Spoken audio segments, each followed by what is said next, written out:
to the court. Thank you very much, sir. Satpathy. Sir, namaskar, pranam, johar.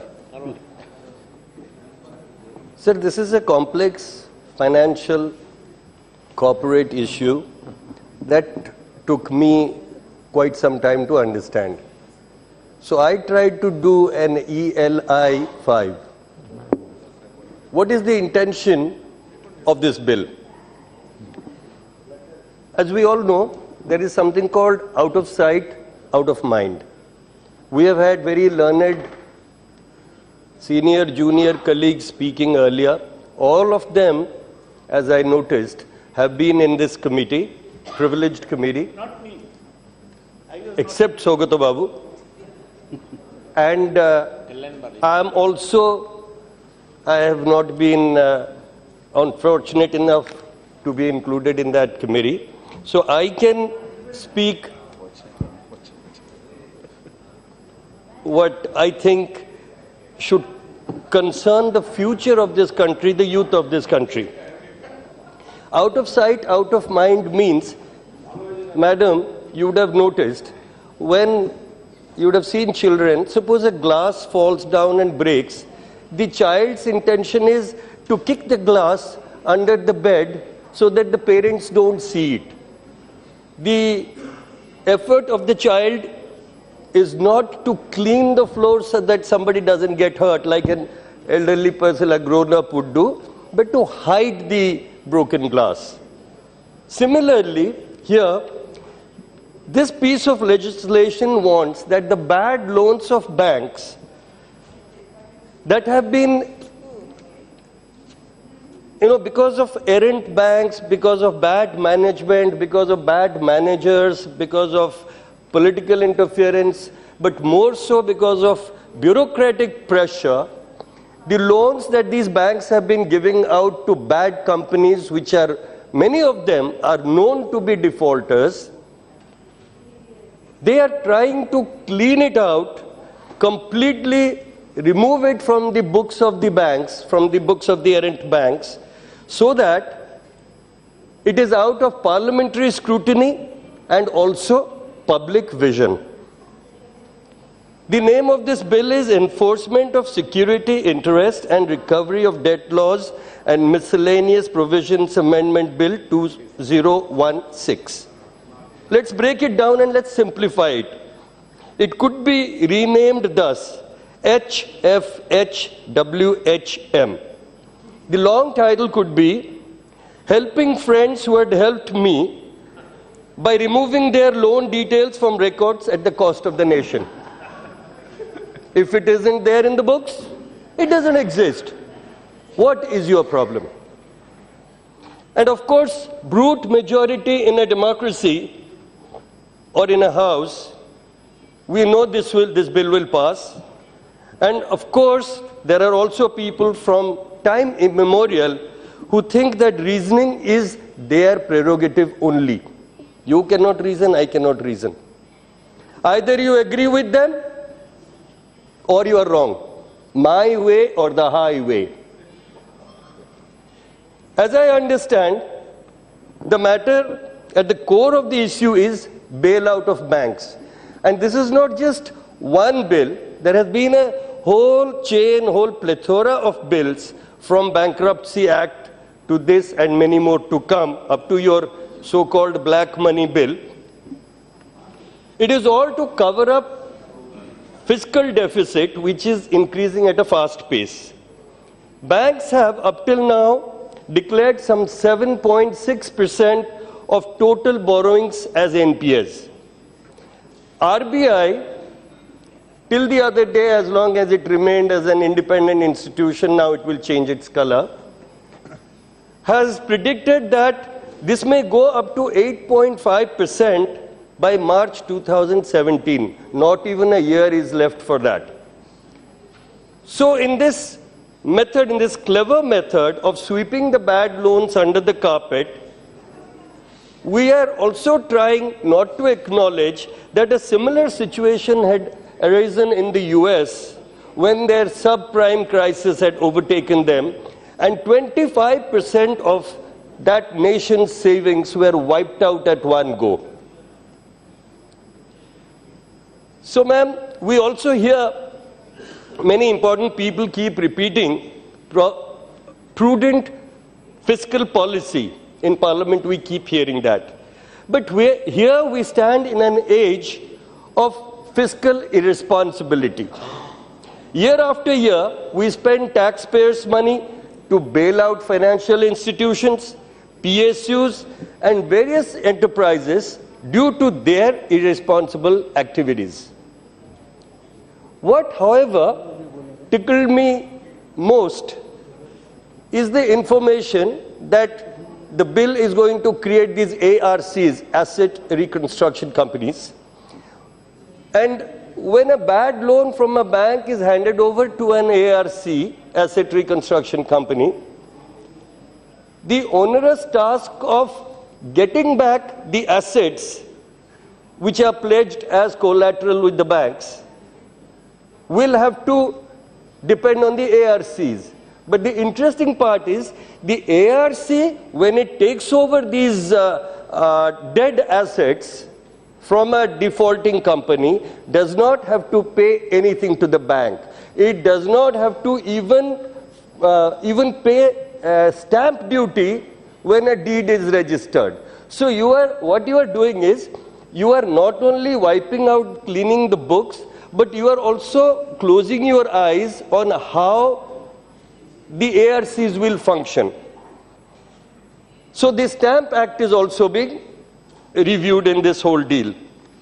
This is kind of making a future contract. The payment then will be made by the ARC when, as and when, it gets hold of the assets of the defaulting company. And yet we are being told there will be FDI in this sector. I wonder, it beats me, I can't understand, why would we want FDI when actually there is no investment being made? You could, madam, you could start an ARC tomorrow. And a bank can give you like 2 companies, like all the properties of the default of, say, wherever Adani has defaulted, it can be given over to you. Imagine, ma'am, how lucky you will be. So, this washing out, that is TMC, it will not go to CPM. The collaterals thus handed over to ARCs will enable the bank to clean its books just like that. And once again, the interesting part is, once again, banks can restart on their process of misadventure. And this time, because there's a new bunch of people, new bunch of bosses, to please these bosses, the banks can restart again on their misadventures. But my whole worry is that, okay, we have been hearing about the technicalities of the bill, but who is discussing what are the legacies we are creating today for the youth of tomorrow? The nation is watching us. I am not talking like some TV anchor. I am talking about reality. People are actually bothered now what parliamentarians are doing. Are these people all corrupt?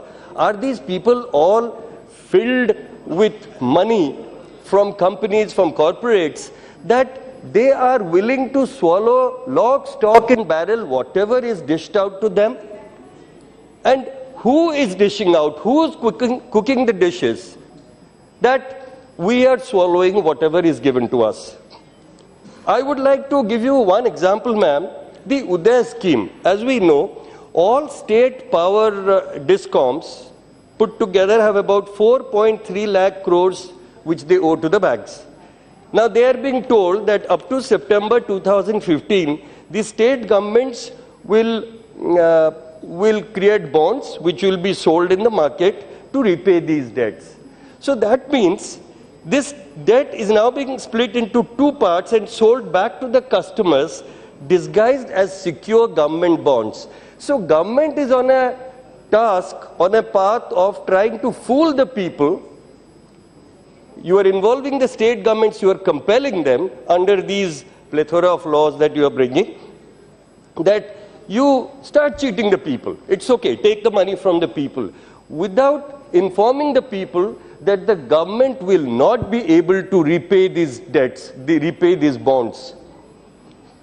This government has earmarked 70,000 crores from the taxpayers' money to something they are calling recapitalized banks. It would be much better if they came out with an open admission that this is a bailout. There is nothing called recapitalizing the banks. This is a complete bailout. The banks have failed. You are again taking taxpayers' money. The bank as it is took away our money. Now again you are giving the taxpayers' money to make the banks survive. And then you are passing these laws without giving the nation an assurance that these laws will not fail in the future and that we will not be victimized again. We means the citizen of India will not be victimized again for your follies, for the government's follies, for the bureaucrats' follies, and for the follies of our corporate sector, which is known and is clearly standing exposed today as one of the worst corporate sectors in the world. So I would suggest that there is a need to revamp the whole system by which you give loans. You have to differentiate, you have to take the grain out of the chaff. I am not saying dump everybody into one basket and tell all of them are bad, but you have to differentiate and you have to see genuine loanees who want to do things, who are enterprising, and then the others who are scoundrels who need to be taken care of under the legal system. Back to the bill. I have a few questions. The minister is there. I'm sorry.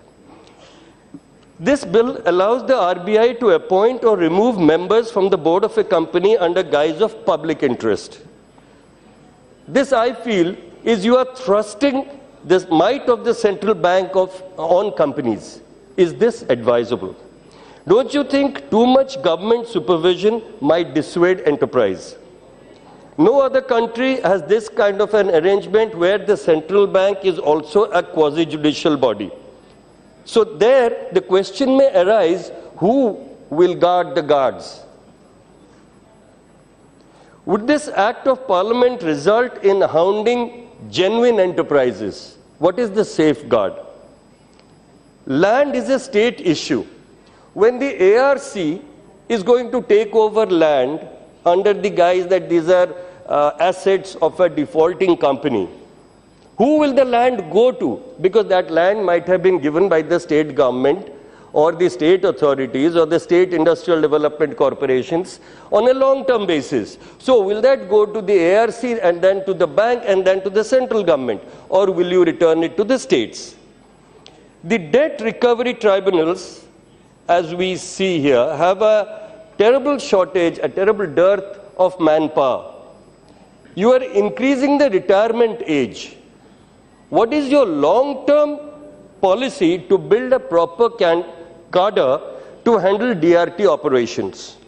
Finally, Madam, before you ring the bell, what if the ARCs fail in their responsibilities? Does the government think, has it got any contingent plan that suppose ARCs fail, because you are letting wolves out amongst the sheep? The ARCs are going to have a field day. They have no burden, no monetary involvement. They are a free-for-all company, and you will choose and give license to who can start an ARC and who cannot. So this is kind of a wolf amongst the sheep. What is going to check that if the ARCs fail, what is the contingent you have? Or is it that we will say as a government that let the river cross, let the river come, then we will think of how to cross it. I do not have my swimming trunks now. Is that the attitude that the government is having? So these are serious issues, and I think that this is a bill which is part of a chain which should not be taken as an individual bill, and we should not get into the nitty-gritties. The nitty-gritties if we get into that, that is what the government, that is what the bureaucracy wants us to do. Are we willing to shift from there and look at it as people who are formulating the future so that the youth of this country has a better life? Thank you, Madam.